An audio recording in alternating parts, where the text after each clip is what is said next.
I, William Jefferson Clinton, Gerald R. Ford, George Walker Bush, do solemnly swear that I will faithfully execute the office of President of the United States and will, to the best of my ability, preserve, protect, and defend the Constitution of the United States.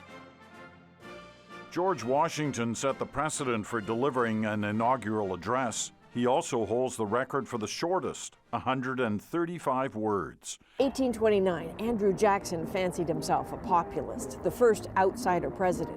So he opened the White House to the people for a party. It was a bad idea. 20,000 drunkards crowded in. He escaped out a window. In 1841, William Henry Harrison gave the longest speech, droning on for nearly 2 hours. He also did it in the bitter cold without a coat or a hat. Harrison came down with pneumonia, died a month later.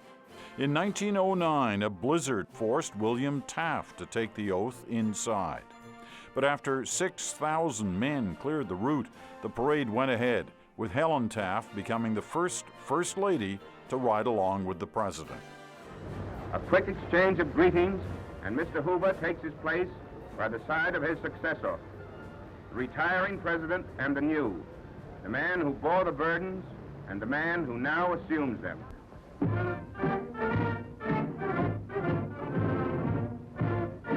Well, first of all, let me assert my firm belief that the only thing we have to fear is fear itself. Inauguration Day, Washington, 1949. Vast crowds line Pennsylvania Avenue, soon to be the main artery of President Truman's triumphant parade. In Capitol Plaza, more than 100,000 people are on hand to witness the induction. Millions more see the event on television and hear it over worldwide radio. The differences between communism and democracy do not concern the United States alone. President Eisenhower's 1953 inaugural parade was a marathon, nearly 5 hours of bands, floats, and cowboy Monty Montana, who got to lasso the new leader of the free world. Preserve, protect, and defend the Constitution of the United States. So help you God. So help me God. President Kennedy's presidency will begin. It was so cold at John Kennedy's inaugural, the Army used flamethrowers to clear the snow. So you can see what's happening. It is out of sight of most of the crowd here because it is down behind the swearing-in platform.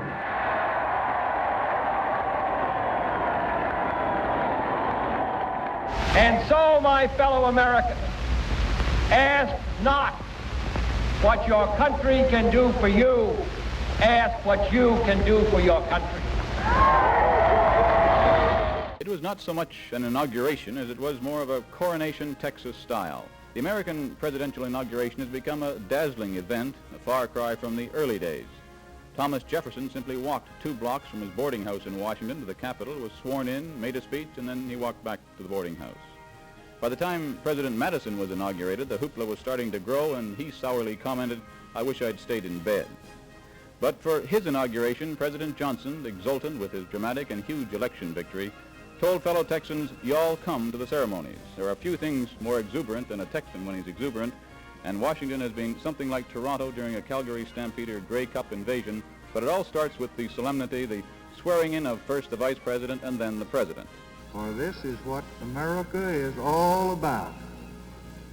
It is the uncrossed desert and the unclimbed ridge. It is the star that is not reached.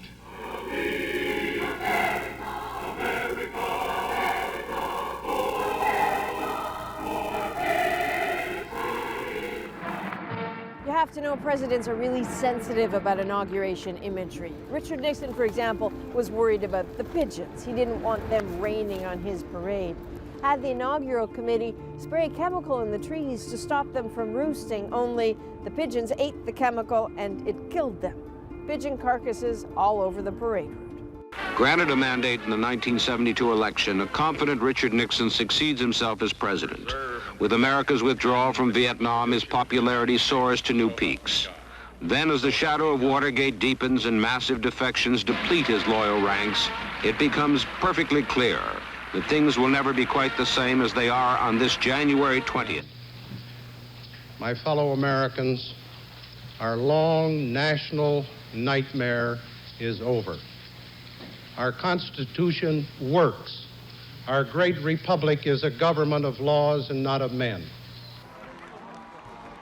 Jimmy Carter, who had walked alone so many times during the early parts of the campaign, decided he would walk to the White House from the Capitol. Carter, joined by his wife Rosalind, was the first president to walk the parade route. And ever since, the Pennsylvania stroll has become one more iconic inaugural moment. These are not just my goals, and they will not be my accomplishments, but the affirmation of our nation's continuing moral strength and our belief in an undiminished, ever-expanding American dream. With those 35 words, Ronald Wilson Reagan now becomes the 40th President of the United States, 17 days short of his 70th birthday. Reagan, you know, has been in politics for a long time. He has really been a product in some ways of a group of financial millionaires, businessmen in California, people who persuaded him to run for the governorship and now have been backing him for the presidential runs. In this present crisis, government is not the solution to our problem. Government is the problem.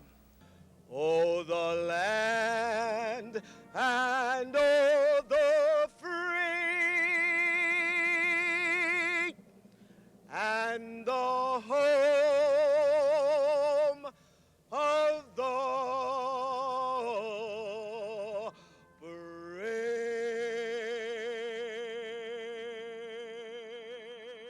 The weather has often been trouble on the big day. The 1985 inauguration, Ronald Reagan's second, is remembered mainly for what did not happen.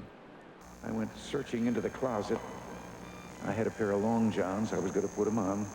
Washington was so cold, the swearing-in ceremony was moved indoors and the parade was canceled. You guys do a great job because he was under the wing of President Ronnie Rambo for 8 years. And hell, go get him, George. After 8 years as number 2, George Bush finally took command. So help me God. Then the new president outlined his own agenda, the kinder, gentler nation he spoke about in his election campaign. We will continue the new closeness with the Soviet Union, consistent both with our security and with progress. There is, he said, crime to be conquered and drug addiction and dependency on welfare. But he added that these problems could not be solved by throwing government money at them. My friends, we are not the sum of our possessions. They are not the measure of our lives. My friends, we have work to do. Bill Clinton took the oath in Washington today as the last president of this century, the first of the next century. For Bill and Hillary Clinton, it was party time tonight. Almost as if this second inauguration is as exciting as the first time around. Earlier, tens of thousands of Americans came out to cheer Clinton as he became only the 15th of 42 American presidents to be sworn in for a second full term. America stands alone as the world's indispensable nation. The inaugural ceremony unfolded in a swirl of pageantry and patriotism in a Capitol laced with snow. The inaugural address delivered by a president grayer and heavier now, but more self-confident than ever. All who live in tyranny and hopelessness can know the United States will not ignore your oppression or excuse your oppressors. When you stand for your liberty, we will stand with you.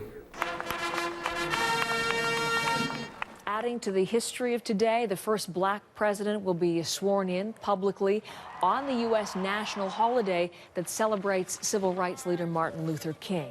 And he will use a Bible that Dr. King traveled with frequently as one of the Bibles in which he will be sworn in today. Starting today, we must pick ourselves up, dust ourselves off, and begin again the work of remaking America.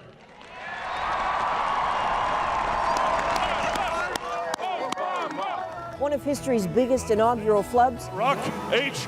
2009, when the Chief Justice mixed up some phrases. Faithfully, the office of President of the United States. President of the United States, faithfully. It was mangled enough the next day President Obama had to retake the oath. Ladies and gentlemen, the President-elect of the United States, Donald John Trump. And out he walked, triumphant, fist pumping, set to take on the most powerful job on earth.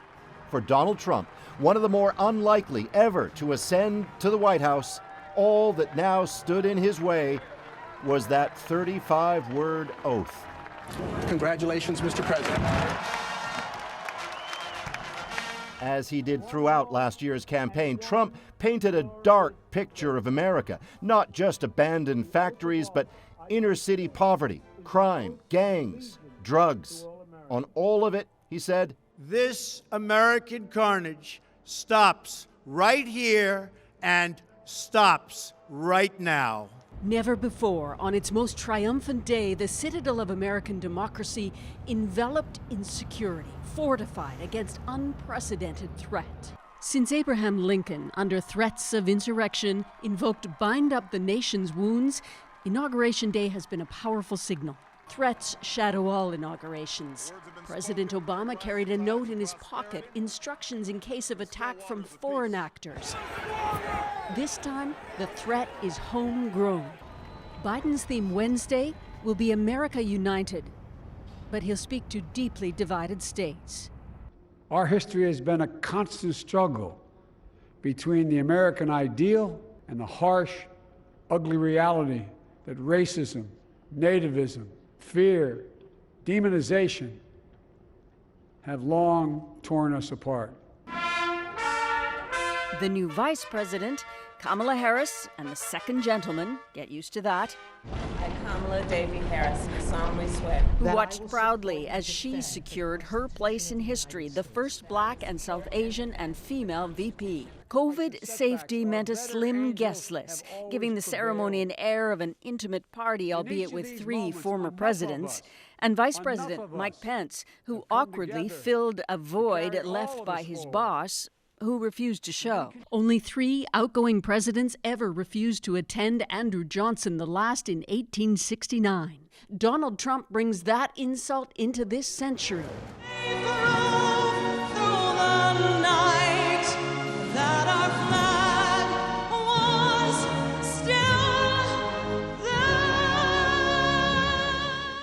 The immediate threat, massive U.S. tariffs on Canadian goods. On the line, $600 billion in exports every year. Today, the stage is set for the Canada-U.S. relationship to be severely tested. Donald Trump will be sworn in as president, flanked by outsiders and billionaires, poised to redefine the world's most powerful government. A day so cold, inaugural events have been moved inside for the first time in 40 years. It's the politics that are about to heat up as the world welcomes 4 more years of President Donald Trump. During every single day of the Trump administration, I will very simply put America first.